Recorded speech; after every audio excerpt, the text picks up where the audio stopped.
Bom dia. Um grande prazer estar aqui presente para a gente poder falar de uma temática um pouco diferente, né? Seria a questão relativa ao imposto seletivo. Diferentemente do IBS, do CBS, que já está muito bem estruturado, né? A formatação inicial, uma perspectiva no qual a base está em relação a um IVA que já está utilizado há muitas décadas em diversos países do mundo. Quais são as questões econômicas que fundamentaram a instituição desses tributos? O imposto seletivo é bastante diferente. Ele é um imposto em termos recentes, ele vem de uma perspectiva e uma visão bastante econômica, que seria o Sintex, né, ou tributação sobre o pecado, e algumas questões relativas aos aspectos econômicos que fundamentam a instituição desse imposto seletivo, com características de política econômica bastante interessantes.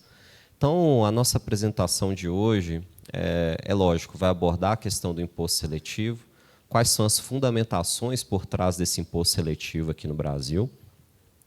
E a gente vai trazer aqui alguns questionamentos, algumas críticas importantes a respeito do imposto seletivo, até para que a gente possa trazer como baliza, né, o que vai ser estabelecido em termos de alíquota, quais são as políticas que permeiam as questões relativas ao imposto seletivo, porque, afinal de contas, nós contribuintes, ou nós, empresas que estamos aqui presentes, vamos acabar arcando com esse custo. Portanto, a gente tem que saber não só a formação da base de cálculo, alíquotas, mas também ter uma visão bastante crítica a respeito desse imposto. Então, acho que essa é a minha proposta em relação à apresentação hoje. Apresentando rapidamente, tem uma foto, eu não sou tão bonita, eu tenho uma foto minha, mas, enfim, sou professor da Universidade Federal aqui de São Paulo, da Unifesp. Meu departamento é o Departamento de Ciências Contábeis. Eu tenho uma dupla formação, sou advogado, advogando na área tributária há muitos anos, e, subsequentemente, por uma necessidade profissional, eu acabei fazendo contabilidade, graduação em contabilidade. Gostei tanto de fazer contabilidade, achei tão interessante e a formatação do modo de ver que a contabilidade nos dá, que eu acabei seguindo carreira acadêmica em contabilidade, em detrimento do direito. Falei, bom, é muito mais bacana pesquisar a contabilidade, a vida das empresas, as implicações em termos numéricos, do que propriamente ficar numa questão a respeito filosófica da norma, né? Foi uma metodologia de pesquisa específica que eu gostei bastante. Mas as coisas da vida são interessantes, né? Depois de um tempo nessa área, em termos acadêmicos, eu tive uma grande oportunidade na vida de fazer o doutorado no exterior, na Universidade de Leeds, com a professora Rita Della Féria, que ela é a minha orientadora, que é a personalidade que vem bastante presente em termos de reforma tributária no Brasil. E aí acabei entrando nessas questões de reforma tributária justamente com a professora Rita. Também, de novo, né, na vida a gente tem um pouco de sorte aí em alguns aspectos. E tenho aqui comigo meus amigos, meus parceiros, né, Thalita, o Ângelo, e agradeço bastante essa oportunidade que a Certif nos dá, da gente poder fazer esse bate-papo aqui a respeito da reforma tributária e, no meu caso, especificamente, do direito tributário. Eu acho que eu voltei, né? Peraí, vamos lá. Agora. Bom.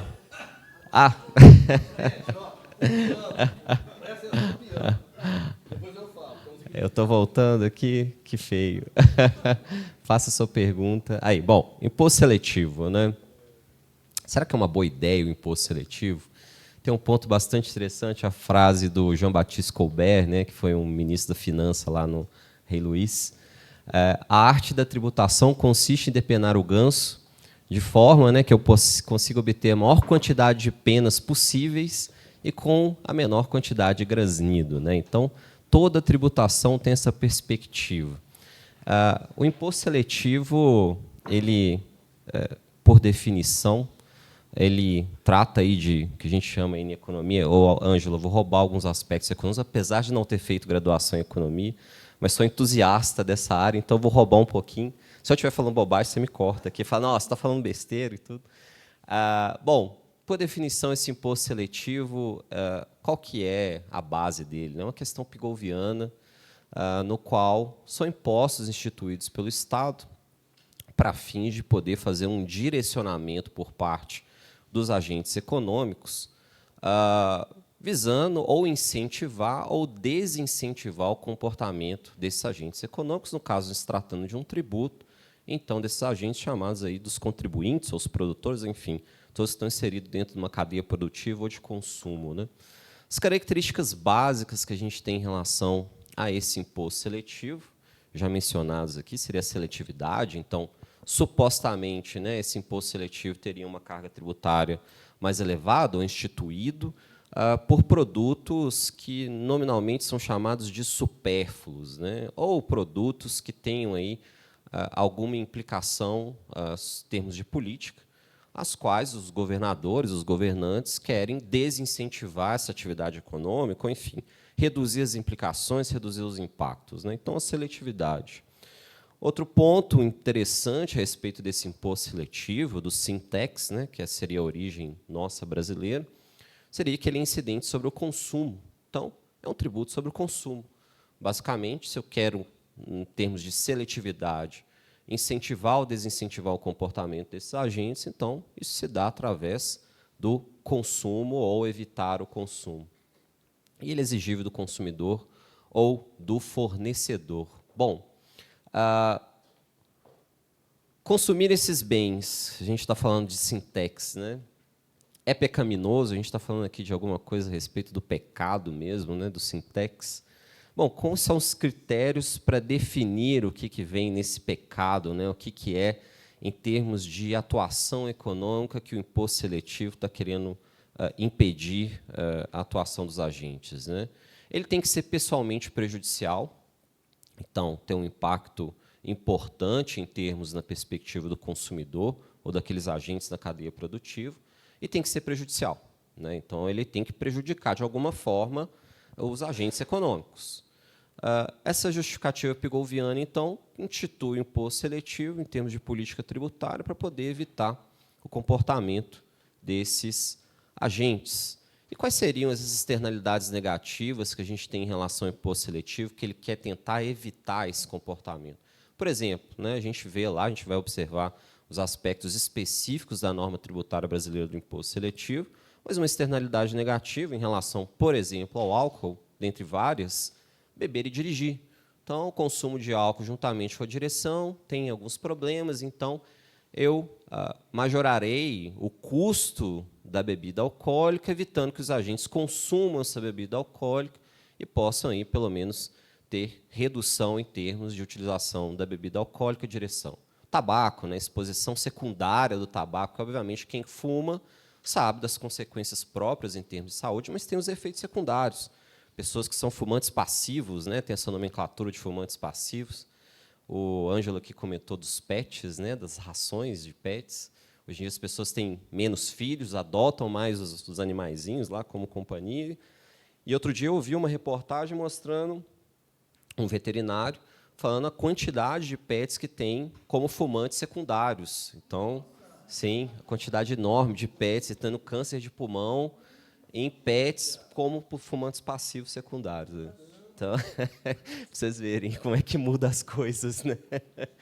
Então, o tabaco, eu coloco um imposto seletivo para poder, olha, vamos reduzir o consumo, reduzir a exposição secundária e por aí vai. Extração minerária, aqui em Minas Gerais, né, Ângelo? Falando aqui da nossa terrinha, né? Impactos, impactos adversos no meio ambiente. Então, atividade minerária, faça algum tipo de desincentivo dessa produção minerária para poder minorar ou reduzir os impactos ambientais. E uma novidade que a gente tem em relação ao imposto seletivo, uma novidade que, inclusive, veio com o governo recente, fazendo a autorização dos jogos, né, fazendo uma legalização das atividades de jogos. É claro, a gente vai ter as repercussões disso a partir de 2026, apesar das empresas de jogos online estarem atuando já fortemente, patrocinando clubes de futebol. Mas, enfim, o imposto seletivo entrou lá a questão dos jogos, tentando evitar as perdas monetárias irreversíveis. Aí a gente tem uma outra área de pesquisa, que seria os vícios em jogos e por aí vai, o imposto seletivo como meio para poder evitar. Bom, na perspectiva brasileira, né, se a gente está falando do imposto seletivo, O que o Brasil, aí pegando aqui a norma, o projeto de lei complementar 68 de 2024, qual que foi elegido como os eventos econômicos os quais estariam sujeitos a esse imposto seletivo?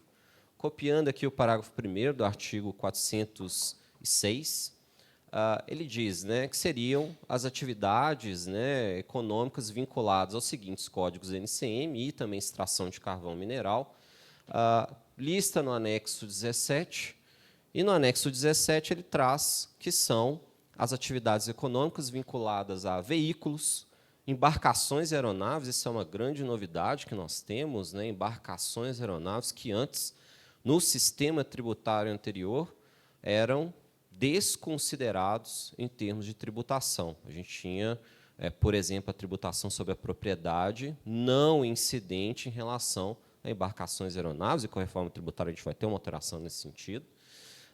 E também o imposto seletivo, além também da alteração de inclusão das embarcações e aeronaves em termos de tributação sobre a propriedade, vamos também ter o imposto seletivo. Produtos fumígenos, aí a gente já falou da questão do tabaco, as implicações negativas que a gente tem em termos de tabaco.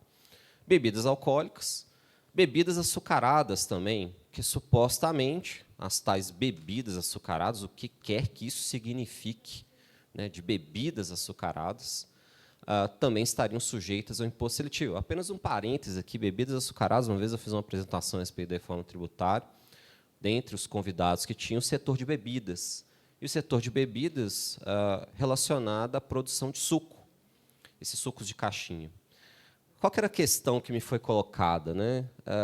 Na indústria do setor de sucos, como eles adoçam os sucos? Né? Eles adoçam o suco com suco de maçã, que é um suco natural. Só que qual que é o ponto? Né? O que significa bebida açucarada? Que tem adição de açúcar ou que tem um nível de açúcar natural incluso? Então, é um problema grave em termos de setor, que a gente automaticamente já pensa, bom, sucos são saudáveis.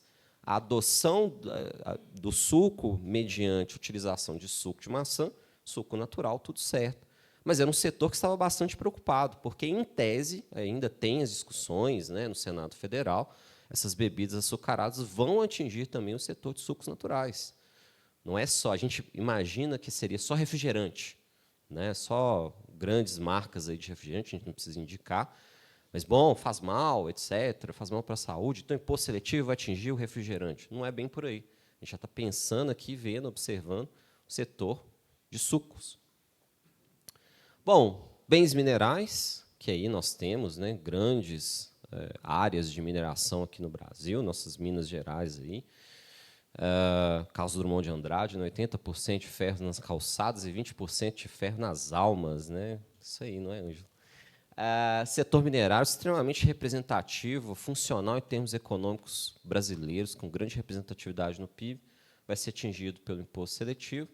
E os tais concursos de prognósticos e fantasy sport, que a gente mencionou aqui, questão do vício em jogos. Né? Então, automaticamente, quando a gente faz uma leitura do dispositivo a respeito do imposto seletivo, nos fica muito claro, né, quais são os objetivos por trás desse imposto seletivo. Desincentivar o consumo ou a produção de bens ou serviços nessas áreas. E aí nós pegamos o anexo 17, né, que seriam os bens sujeitos ao imposto seletivo, já mencionados ali no parágrafo 1º do artigo 406. A gente vê veículos, aí ele cita lá os NCMs e já faz algumas exceções. A gente observa lá, por exemplo, exceto caminhões. Caminhão, a gente sabe que é um problema. Né?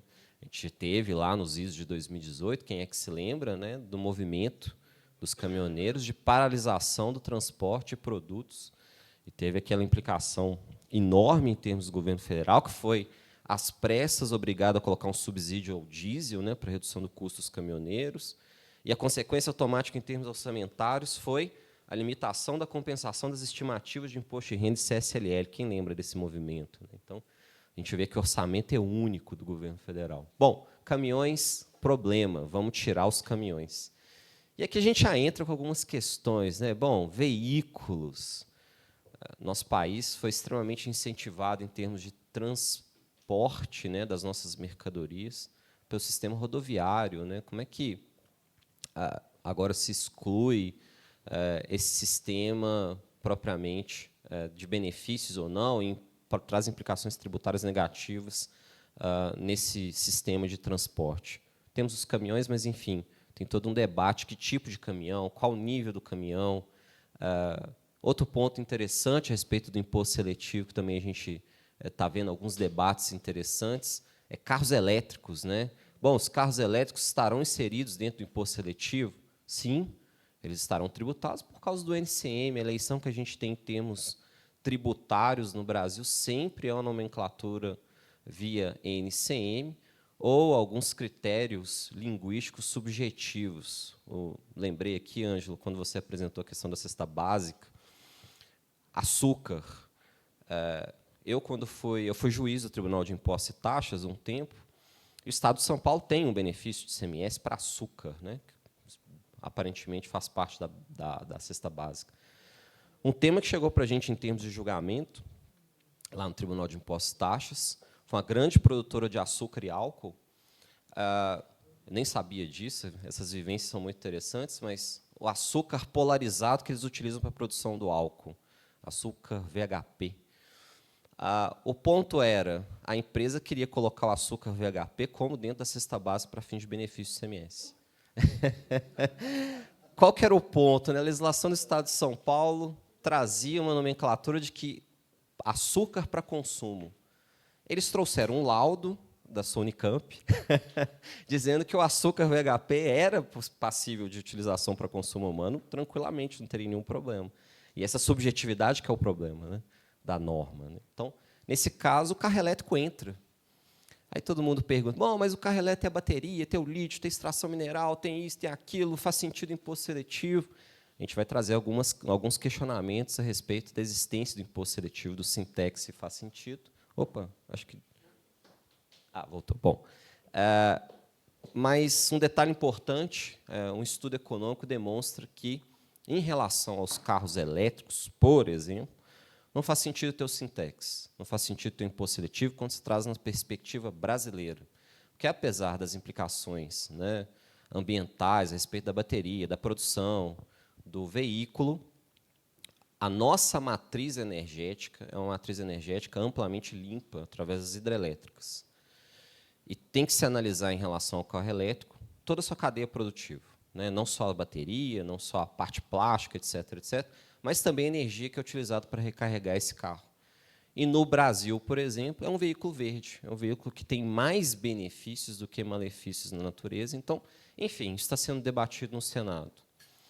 Aeronaves e embarcações, estamos aí com imposto seletivo, NCM também. Bom, de novo, né, como pensar em termos de aeronaves e embarcações?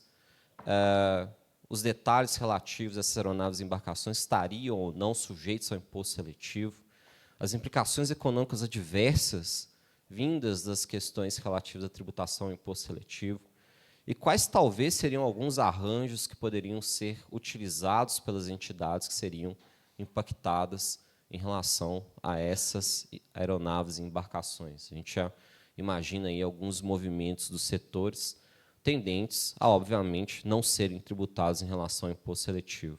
Mas a gente já vê que essas novidades acabam tentando, de alguma forma, impedir o consumo, a aquisição desses tipos de produtos. Produtos fumígenos, e aí entra todos os produtos fumígenos. Bebidas alcoólicas, aí as classificações a gente vê ali cerveja. Trabalhei muito no setor de cerveja, então 2203 eu já sei que é cerveja, cerveja crua e por aí vai. 2204, a gente já consegue observar ali também vinho. Quem falou aqui de vinho? Vinho e queijo, né? Vai ser atingido, infelizmente. Bebidas açucaradas, ali a gente já vê todas as bebidas açucaradas estão entre elas. Bens minerais, o 2601, bens minerais, a gente vê o minério de ferro. Já estou sendo chamado a atenção ali, o oficial de justiça já me intimou que eu tenho apenas 10 minutos. Vou correr aqui. Bom, então, produtos minerais também específicos, não são todas as extrações minerais que estão sujeitas ao imposto seletivo. Cobre, por exemplo, não é o caso. Enfim, a gente vê ali minério de ferro, a gente vê petróleo, a gente vê gás natural. Por enquanto, pode ser que isso aqui modifique dentro da discussão em relação ao Senado. E concurso de prognósticos, óbvio. É um setor que teve a legalização e vai ser extremamente questionado. Pontos a respeito do imposto seletivo, né? A gente vê essa motivação, como já mencionado, reduzir o consumo desses bens pecaminosos, corrigir essas externalidades negativas advindas desses consumos, aumentar a arrecadação tributária. Óbvio, a gente não pode esquecer de forma nenhuma que todo tributo que é instituído, ele tem como finalidade precípua inicial a arrecadação. É isso, é para entrar recurso no orçamento governamental. E, de alguma forma, nesse caso de tributação sobre o consumo, a gente está falando de redistribuir a renda através da arrecadação tributária e, de alguma forma, fazer a economização dos atuantes no mercado. Outros aspectos gerais do nosso projeto de lei complementar a respeito do imposto seletivo. A fiscalização será feita pela Receita Federal, um tributo com arrecadação da União. Ele será apurado mensalmente, então ele tem ali a sua apuração sempre mensal, e incidirá uma única vez sobre os produtos prejudiciais à saúde. Então, ele não tem incidências contínuas ao longo da cadeia produtiva. Normalmente, ele vai ter incidência apenas em uma oportunidade. A indústria, por exemplo, na parte do petróleo, para quem aliena os veículos, então, provavelmente, vai ter ali como o contribuinte a indústria, ou concessionário, por exemplo, de alguns tipos de veículos. Aeronaves e embarcações na importação, provavelmente, vai ser um movimento no qual a gente vai ter incidência do imposto seletivo. Das bebidas e bebidas açucaradas também na indústria, então, subsequentemente, no imposto seletivo já na saída da indústria. E o fato gerador, ele ocorre com relação à primeira comercialização, então, a indústria, arrematação em asta pública. Aqui, essa questão do fato gerador previsto no projeto de lei complementar visa atingir, obviamente, todas as possibilidades de transação com esses produtos. Então, transferência não onerosa de bem mineral extraído ou bem produzido. A gente já vê que essa transferência vai ter incidência do imposto seletivo. Incorporação do bem ao ativo mobilizado pelo fabricante. Então, situações, por exemplo, envolvendo veículos, envolvendo aeronaves, essa ativação, essa incorporação ao ativo imobilizado já faz o fato gerador do imposto seletivo. Exportação do bem mineral extraído. Detalhe importante, essa novidade é muito interessante. O IBS e CBS, como muito bem explicado pelo hoje, como vai ser também muito bem explicado pela minha colega, Thalita, desonera as exportações. O imposto seletivo também, mais ou menos na mesma lógica, vai ter desoneração em exportação, salvo, exceto, minério. A área de mineração vai ter incidência do imposto seletivo, mesmo se a comercialização se der através de exportação. Lembrando que a lógica por trás do imposto seletivo, no caso específico da mineração, é o impacto ambiental negativo na extração dentro do território nacional. Quando a gente começa a pensar, por exemplo, nos produtos fumígenos, os produtos de tabaco, aí não tem o imposto seletivo na exportação, porque o consumo se dará em outro país. Aí é um problema de saúde pública do destinatário desse produto. Agora, quando a gente trata da extração mineral, o evento da implicação negativa ambiental já ocorreu dentro do território nacional. Essa é a lógica por trás da exportação minerária estar sujeita ao imposto seletivo. Bom, consumo do bem pelo produtor extrativista ou fabricante. Então, por exemplo, indústria minerária de piso faz a extração do próprio minério de ferro e também faz já a modificação desse minério de ferro para ferro gusa. Existem setores que têm uma verticalização que isso é possível. Bom, já que eu estou fazendo o consumo, transformando em outro item, então, automaticamente, eu também já tenho que pagar o imposto seletivo. E fornecimento ou do pagamento do serviço, no caso dos fantasy, ou dos jogos. Então, a gente teria a incidência do imposto seletivo a partir do momento em que pago. Bom, o pagamento disso aqui é um pouco complexo, dos esportes, porque tem toda uma legislação específica, tem compensação de perdas pelo apostador, que, se ele tem perdas e ganhos, faça as compensações. O pagamento, propriamente dito, no caso das apostas eletrônicas, ele se dá com crédito efetivo na conta do apostador, então, se o dinheiro está na conta dele, não tem o crédito, não tem tributação. específica do setor, e não teria, em tese, também imposto seletivo. Acho que ainda está um pouco dissociado a questão do projeto no imposto seletivo em relação ao que a gente já tem regulamentado nessas atividades esportivas. Mas está lá, o fato gerador está ali previsto em relação a esse imposto seletivo. Um detalhe importante que a gente tem do imposto seletivo no projeto de lei é que ele tem algumas regulamentações e algumas coisas bem específicas, outras ainda estão bem em aberto. Então, a gente tem, por exemplo, veículos. Veículos está lá presente no projeto de lei, uma regulamentação própria, que as alíquotas serão definidas em lei ordinária e deve variar algumas variáveis em relação a essa alíquota, que seriam a potência do veículo. Então, quanto mais potente, maior a alíquota do imposto seletivo, é a nossa perspectiva. Só posso imaginar essa perspectiva. A eficiência energética, então, aqui, de novo, atingindo os carros elétricos, né? Então, essa eficiência energética também vai ser levada em consideração na majoração das alíquotas. Presença de tecnologias assistivas, porque, afinal de contas, o veículo tem alguns impactos adversos, algumas externalidades negativas, né? Que seria não só a poluição do meio ambiente, mas também os acidentes, né? A gente tem aí as implicações no Sistema Único de Saúde, nos acidentes com os veículos, então, acidente de moto, acidente de carro, as implicações que isso tem todo no sistema de saúde. Portanto, se a gente tem tecnologia assistiva que reduzem a atividade humana na condução do veículo e reduzem os acidentes, menor a alíquota do imposto seletivo. A capacidade de reciclagem, então, aqueles componentes que estão presentes naquele veículo, se eles são recicláveis ou não, isso é uma variável interessante no veículo. Quantidade de emissão de gases poluentes também, aí meio ambiente entrando aqui como fator determinante, e a quantidade de tecnologia empregada. Então, quanto mais tecnologia empregada, com tecnologias assistivas e por aí vai, menor a alíquota do imposto seletivo. A gente tem uma previsão também de uma alíquota zero em relação aos veículos, desde que eles atendam os critérios de sustentabilidade ambiental, e também uma previsão ao mesmo critério que a gente tem em termos de IBS e CBS. Para taxistas, foi mencionado aqui pelo Ângelo, né, do IBS e CBS, esses taxistas estão sendo beneficiados de alguma forma em relação a esses tributos, mesma coisa do imposto seletivo.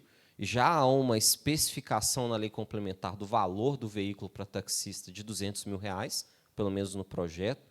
E aí fica um ponto de questão, né? R$200 mil em 2024 é uma coisa. E a gente está falando de lei complementar, né? A gente sabe que o trâmite e a aprovação de uma lei complementar são em 2 oportunidades, em cada uma das casas legislativas, com quórum qualificado, que é mais de 50% dos deputados, numa votação, depois tem uma segunda votação com mais de 50% do total da casa, não é dos presentes. Mesma coisa no Senado, mais de 50% dos senadores, do total dos senadores, e depois tem que votar de novo. Então, são 4 vezes com mais de 50% de cada uma das casas. Se eu coloco o preço de R$200 mil num projeto de lei complementar, olha o quanto isso vai travar em termos de atualização. Depois, para modificar esse valor, vai ser completamente difícil, se não impossível. E pessoas com deficiência, também estabelecendo um limite do veículo de R$70 mil com alíquota zero. Bom, hoje a gente observando 2024, um veículo de R$70 mil PCD é muito baixo, né? Hoje a gente tem veículos basicamente de cunho popular que custam R$70 mil, né? Então, assim, aí está no projeto de lei complementar, vai trazer uma dificuldade enorme em termos de atualização. E um detalhe importante, não há previsão nos dispositivos do imposto seletivo de atualização. Pois não.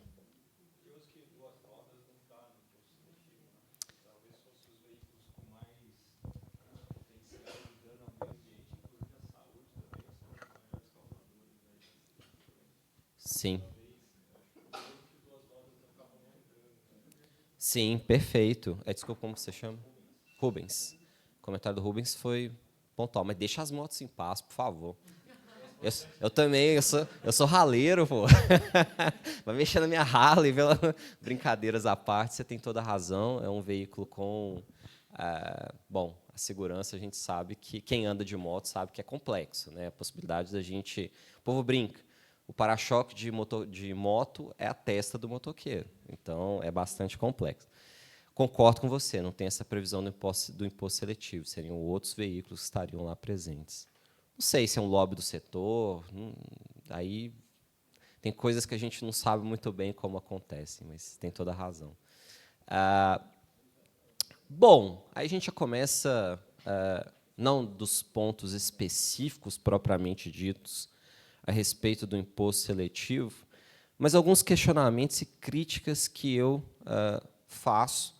E eu gosto sempre de, quando se traz críticas, questionamentos, fazer uma observância em termos práticos, porque falar em termos teóricos, a teoria argumentativa talvez cabe tudo. Mas eu me lembro uma vez, um julgamento no Supremo Tribunal Federal, o ministro Barroso ele alertava numa questão tributária que muito se diz nos processos, mas pouco se prova. E eu escutei isso e falei, ele tem toda a razão, né? A gente precisa, nas questões tributárias, talvez trazer as experiências dos países, experiências próprias, em termos de pesquisa prática, do que acontece, faz sentido se não faz.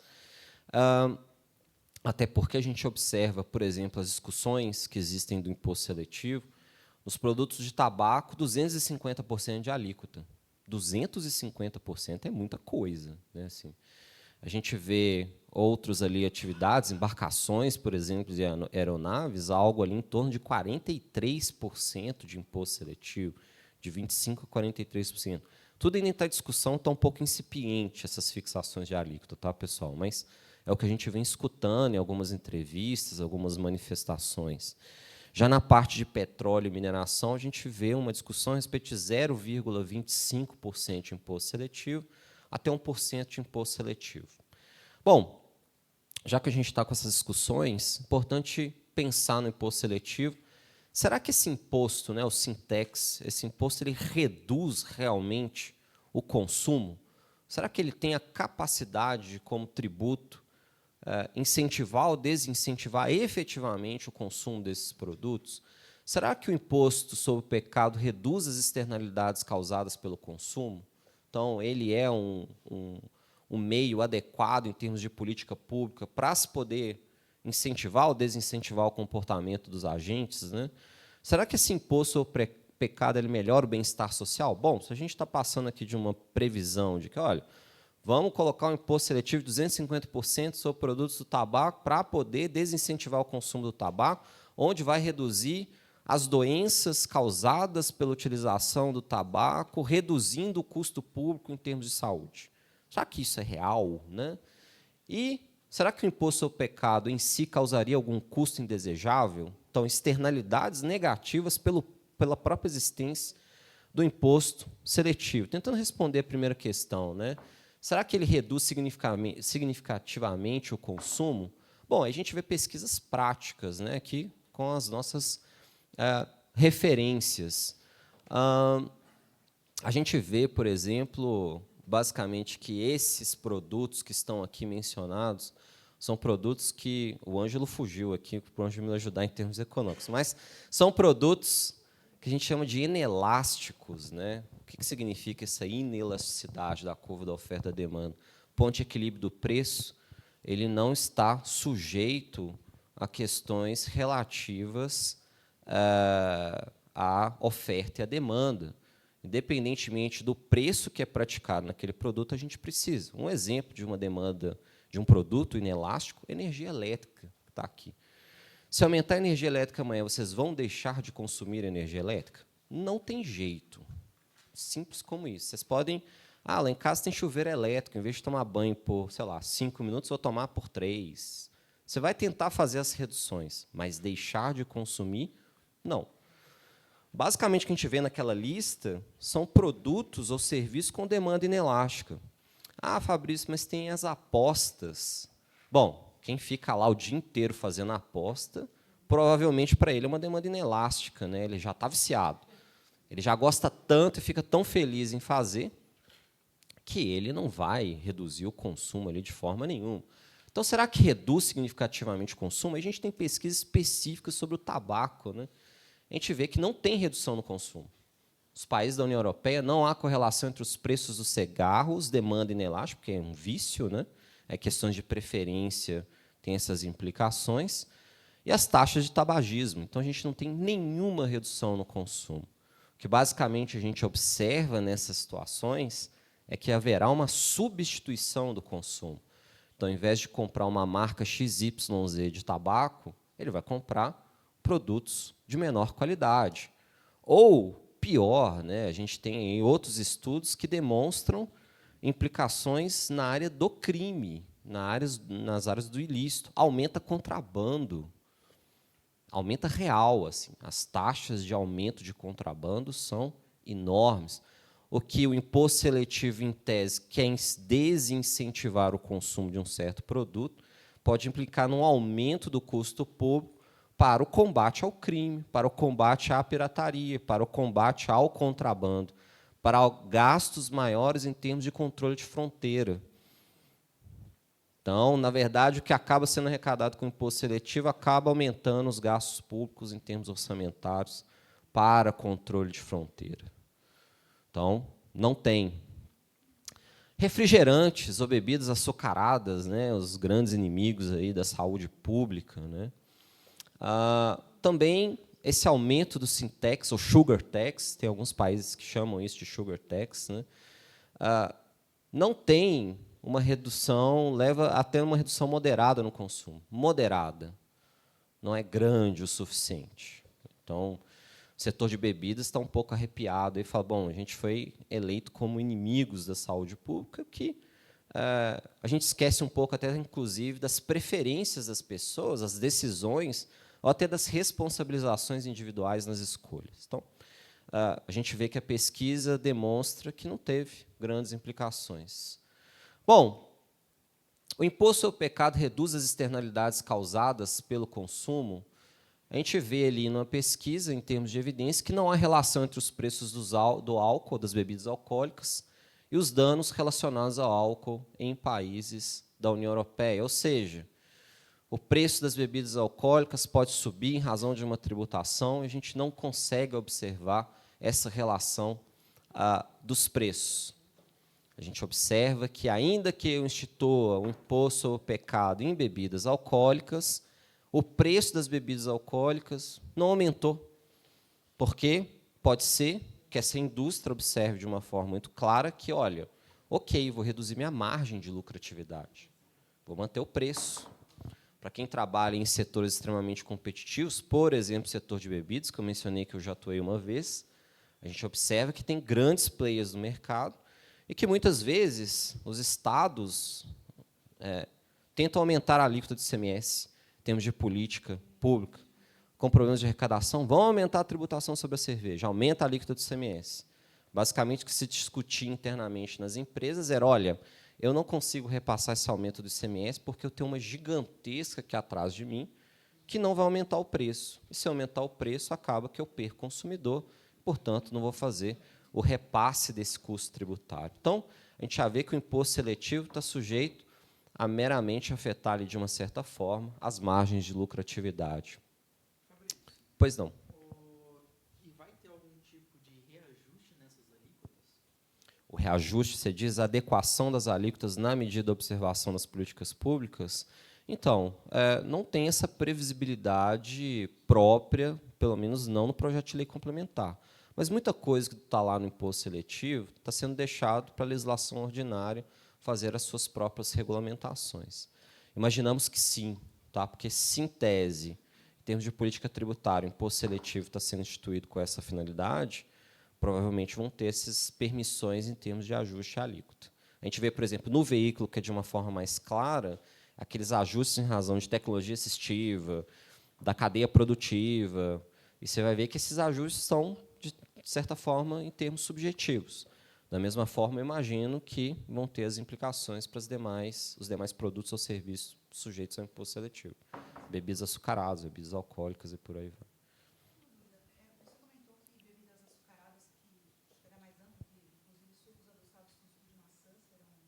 Sim, então, tem um risco desse setor também ser impactado. O pessoal do setor de sucos está bastante preocupado. Não seria só o refrigerante propriamente dito. Tem as outras bebidas que têm um conteúdo de açúcar, talvez, que seja estabelecido, os quais serão impactados. Então, o setor de sucos está bem preocupado. Você é do setor de sucos? Ah, sim. É.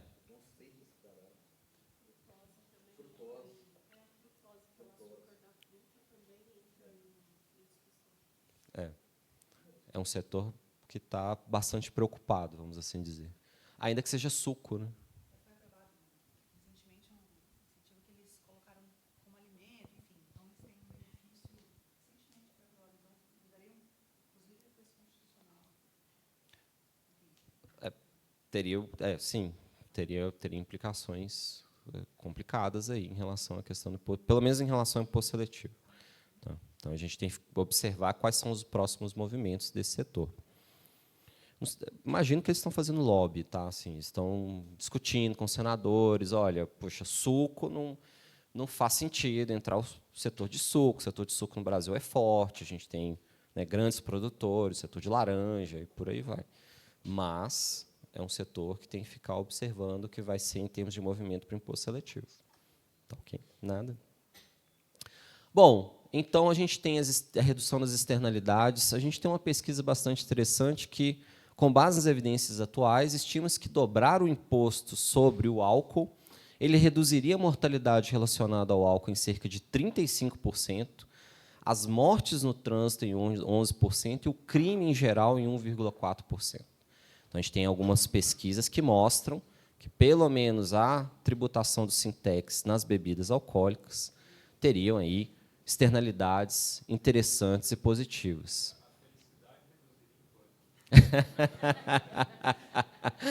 Bom, a felicidade reduziria muito, né? Acho que sim, mas essa pesquisa foi interessante. Essa aqui teve algumas observações. Mas o interessante é que ela fez estimações, tá? Não é que ela foi lá e viu de verdade um aumento da alíquota e as implicações automáticas reais no mundo na redução dessas externalidades negativas. São estimações. Outro ponto também interessante, outra pesquisa de 2013, considerou ser discutível, ou seja, não fica tão claro que um aumento no preço dos produtos com açúcar e produtos ultraprocessados afetaria o consumo, pois ainda não há evidências. Bom, de novo, as questões de preferência. São produtos com alta preferência, a gente está falando de inelasticidade da curva da oferta e da demanda. Bom, o imposto seletivo, ele melhora o bem-estar social? Esse é um outro questionamento que a gente tem que fazer. Afinal de contas, se a defesa por trás da existência do Sintex é que vai melhorar o meio ambiente, vai desincentivar os agentes a consumirem esse produto, vai, enfim, melhorar a saúde pública e por aí vai, será que realmente isso acontece em termos de pesquisa, né? Bom, se a gente fala de modelos econômicos, sim, melhoraria o bem-estar social. Só que, por outra perspectiva, em termos de finanças públicas, isso não fica tão claro. Não se sabe se a receita tributária gerada pode melhorar o bem-estar social. E aqui tem um exemplo bastante interessante em termos de evidência, lá no estado da Califórnia, nos Estados Unidos, uma coalização de organizações antitabagistas entrou com uma ação judicial contra o ex-governador Pete Wilson, porque o produto da arrecadação do Sintex, destinado a desincentivar o consumo de produtos do tabaco, esse produto da arrecadação acabou sendo destinado para outras políticas públicas. Aqui, no caso, foi para a imunização de crianças pobres, o que também é relevante, ninguém está discutindo isso. Só que o produto da arrecadação, aparentemente, era destinado para poder fazer as campanhas anti-tabaco. Então, as organizações falaram, olha, você está desviando o produto da arrecadação. E aí a gente volta àquele primeiro ponto, né? Toda tributação existe para fins arrecadatórios. Toda vez que se tenta utilizar um tributo em termos de política pública a priori, a gente não consegue observar essas consequências positivas em relação ao poder público. É melhor você arrecadar e depois fazer política pública do que você estabelecer uma tributação para poder fazer política pública com essa tributação. Um exemplo claro, né, eu estava outro dia falando de imposto seletivo para a minha turma lá na Federal, e aí damos intervalo para os alunos, passei ali no Instagram rapidinho, aí tinha uma reportagem da Folha de São Paulo, onde trazia um médico, professor da USP, da Universidade de Medicina, um dos médicos mais respeitados, com grande quantidade de publicações internacionais, e que cunhou esse termo ultraprocessados. Ele falando dos ultraprocessados, etc., etc., etc. É um dado momento na reportagem da Folha, eu passando, lendo de curiosidade, esse próprio médico falando, então, na reforma tributária, eu achei isso tão interessante, um médico aleatório, na reforma tributária, deveria-se aumentar as alíquotas, ele não fala dos tributos, mas provavelmente ele queria dizer de todos, IBS, CBS, imposto seletivo, para ele tudo, sobre produtos ultraprocessados para desincentivar o consumo. E eu lendo aquilo, falei, gente, engraçado, né? A gente pesquisa tanto tributação, a gente vê não só sob a perspectiva da pesquisa, mas também da atuação prática, que eu acho que todos aqui têm, não tenho certeza que todos aqui têm. E a gente observa essas situações, essas manifestações, e fala, não é bem por aí, né? O preço do ultraprocessado não vai estar, né, com significância em termos dessas questões. Então, esse bem-estar social que se busca através da tributação não é tão observado assim. Bom, finalizando, caminhando aqui já para o fim, já fui intimado novamente do meu tempo, e até para, óbvio, Thalita, muito mais interessante se observar, ver falar de IBS e CBS do que eu aqui. Quais seriam, então, as alternativas, né, essa questão do imposto seletivo? Né? Bom, alterar os hábitos dos consumidores. De que forma? Campanhas governamentais. Apenas isso. Faça as campanhas públicas que desincentivem os comportamentos que você considera como indesejados. Não se faz isso a priori com o tributo, porque isso é ruim, não é bom. Bom, alterar os hábitos dos consumidores, óbvio, tem cenários positivos. Reduz o gasto público com saúde e meio ambiente, não tem um problema de substituição a outros produtos nocivos. A gente vê em pesquisas que tem outros também substituições de consumo. Lado negativo de fazer campanhas políticas reduzindo o consumo é que a União ficaria sem receita tributária. Que aí você desincentiva o comportamento, você não tem tanta arrecadação em termos de imposto seletivo, e aí também o governo federal vai ficar um pouco entristecido. Né? Bom, e também sem resultados imediatos, não é para hoje, é uma campanha que também é de médio e longo prazo, então tem esses efeitos. Incentivos aos saudáveis. A gente pode aqui falar, né? Bom, existe um tremor aí, mas subsídios às empresas privadas para produzir alternativas mais saudáveis.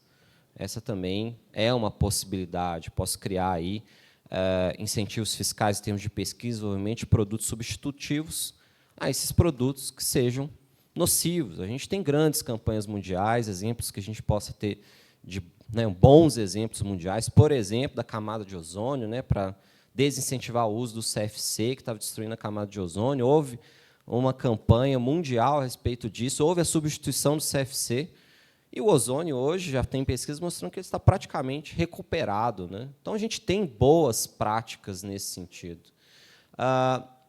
Detalhe, não há tratamento desproporcional entre os produtos, quando a gente cria esses incentivos. Não há o problema da liberdade de escolha para outros produtos que sejam nocivos ou contrabando, e sem o problema desse mercado ilegal. Resultados negativos, aumento dos gastos públicos, atividades dos rent-seeking, né, aqueles que procuram, ali, de alguma forma, se beneficiar, são os caroneiros ali, em termos de benefícios. Bom, caminhando aqui para o nosso fim, conclusão a respeito do imposto seletivo nessa perspectiva. Tá? Os impostos seletivos, ou SINTEX, são uma forma eficaz de aumentar a receita, que, se a gente está falando de demandas inelásticas, são excelentes em termos arrecadatórios. Por exemplo, na área de mineração, como pensar que o imposto seletivo vai desincentivar a mineração? Não tem jeito. Só de eu estar segurando essas duas coisas aqui, está cheio de minério. Como é que eu vou criar um imposto seletivo para desincentivar a mineração? Nesse caso da mineração, acredito que aí é uma opinião muito própria, tá? que seja uma CEFEM federal, né? Uma contribuição financiamento da extração minerária do cunho federal. Vamos participar, que a União Federal não tem a CEFEM. Então, o imposto seletivo na mineração tem esse objetivo, aumenta a receita. Produtos de tabaco é vício, então vai aumentar a receita sensivelmente, 250% de alíquota. Aeronaves e embarcações que não tinham quase nada de tributação, hoje, totalmente tributados para o imposto seletivo, CBS, IBS, vai ter também tributação sobre a propriedade. Ele é uma forma não confiável de cortar o consumo. Então, o imposto seletivo não vai reduzir o consumo. Não vai. E é engraçado, os políticos falam, não, a gente tem que tributar para incentivar. Bom, enfim, não vai reduzir o consumo. Ninguém vai deixar de consumir por causa de tributo. Vai deixar de consumir por causa de características próprias em termos de política pública. Se vier, né, sensivelmente o governo federal fazendo campanha de política pública contra o tabaco, cada vez mais pessoas vão deixar de consumir. Tem um estudo que mostra que tornou rígido o consumo de tabaco em ambientes fechados, reduziu sensivelmente o consumo. Então, por exemplo, no prédio mais não se pode fumar, onde tem, né, laje não se pode fumar, tem que ser em áreas abertas, etc, etc. Aeronaves e embarcações. Bom, como é que deixa de consumir aeronave e embarcação? Não tem jeito, né? Quem precisa de uma aeronave e embarcação é questão de custo de oportunidade, vai comprar e segue o jogo. O imposto seletivo é o menor dos problemas. Então, é uma forma não confiável de cortar o consumo. Ele é uma forma ineficiente de reduzir externalidades. A gente observou aqui, na prática, que o imposto seletivo não vai ter efeitos em termos de consumo de álcool, de bebidas açucaradas, que é um conceito extremamente amplo. Não vai reduzir também a questão das embarcações e aeronaves. Não vai reduzir também os automóveis. As implicações para os automóveis elétricos, então, também é outra perspectiva estranha no Brasil. E é uma forma não confiável de redistribuir a riqueza social. A gente já viu lá o exemplo do estado da Califórnia. Entrou nos cofres do governo público, aí lembrando aqui de contabilidade pública, receitas ordinárias de tributação, afinal de contas é um imposto, uma espécie tributária de impostos, né, onde o produto da arrecadação não pode ter fundo destinatório, entra como receita ordinária para a União Federal, a gente não tem controle nenhum de como que isso vai ser destinado. Então, esse imposto seletivo ele pode ser bom na perspectiva dos modelos econômicos, que os modelos econômicos, a priori, eles identificam o imposto seletivo com impactos positivos, reduzindo o consumo, etc., mas não é uma boa ideia a partir das evidências empíricas. No entanto, os políticos gostam da ideia do imposto seletivo. Como lutar contra uma argumentação de que estamos aumentando o tributo sobre o tabaco para desincentivar o consumo? Como que, a priori, a gente fala, não é assim. Como que, a priori, também, um político fala, não, vamos aumentar o tributo sobre automóveis, porque eles poluem o meio ambiente. Você fala, não, espera aí, não é por aí. Não tem jeito em termos de argumentação. A gente viu isso, inclusive, no CBS e IBS, as lutas que existem em termos de reduções de alíquota, né, de se enquadrar em certas situações, mas, politicamente, é complexo e é bom de escutar essas questões relativas à tributação para políticas públicas. Bom, muito obrigado. Agradeço novamente a oportunidade de estar aqui falando para vocês. Muito obrigado. Muito obrigado.